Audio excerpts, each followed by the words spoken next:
ಸಕಲೇಶಪುರ ಪಟ್ಟಣದ ಉಪವಿಭಾಗಾಧಿಕಾರಿ ಕಚೇರಿ ಮುಂದೆ ದಿನಾಂಕ 12/8/2024ರಂದು 94ಸಿ ಹಕ್ಕುಪತ್ರ ವಿತರಣಾ ವಿಚಾರವಾಗಿ ಒಳಲಳ್ಳಿ ವೀರೇಶ್ ಹಮ್ಮಿಕೊಂಡಿದ್ದ ಧರಣಿ ಸತ್ಯಾಗ್ರಹವನ್ನು ಮುಂದೂಡಲಾಗಿದೆ ಎಂದು ತಿಳಿಸಿದರು. 94ಸಿ ಹಕ್ಕುಪತ್ರ ಫಲಾನುಭವಿಗಳಿಗೆ ವಿತರಿಸುವ ಬಗ್ಗೆ ಮಾನ್ಯ ಉಪವಿಭಾಗಾಧಿಕಾರಿ ಹಾಗೂ ತಹಶೀಲ್ದಾರ್ ಅವರೊಂದಿಗೆ ಚರ್ಚಿಸಲಾಗಿದ್ದು, ಫಲಾನುಭವಿಗಳಿಗೆ ಕೂಡಲೇ ಸ್ಥಳ ಪರಿಶೀಲನೆ ಮಾಡಿ ಕೆಲವು ದಿನಗಳಲ್ಲೇ ಹಕ್ಕುಪತ್ರ ನೀಡುವುದಾಗಿ ಭರವಸೆ ನೀಡಿರುತ್ತಾರೆ. ಆದ ಕಾರಣ ಧರಣಿ ಸತ್ಯಾಗ್ರಹವನ್ನು ಮುಂದೂಡಲಾಗಿದೆ ಎಂದು ಮಾನ್ಯ ಉಪವಿಭಾಗಾಧಿಕಾರಿ ಕಚೇರಿ ಮುಂದೆ ತಿಳಿಸಿದರು. ಈ ಸಂದರ್ಭದಲ್ಲಿ ಸಂಘಟನೆಯ ಮುಖಂಡರು ಚಂದು ಸಾಣೇನಹಳ್ಳಿ, ಚಿಕ್ಕಣ್ಣ ಆಲೂರು, ಮೋಹನ್, ರಫೀಕ್ ಇತರರು ಹಾಜರಿದ್ದರು. TV 46 Malenadu news, Sakleshpur. ಮುಗಿಸ್ತೀನಿ. ರೈತರ ಸಮಸ್ಯೆಗಳನ್ನ ಬಗೆಹರಿಸ್ತೀವಿ.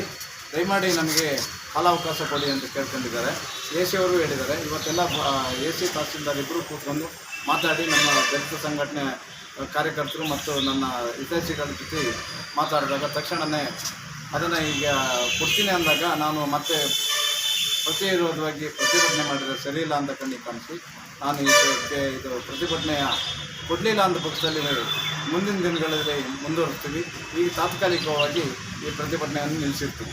ಜೈ ಭೀಮ್.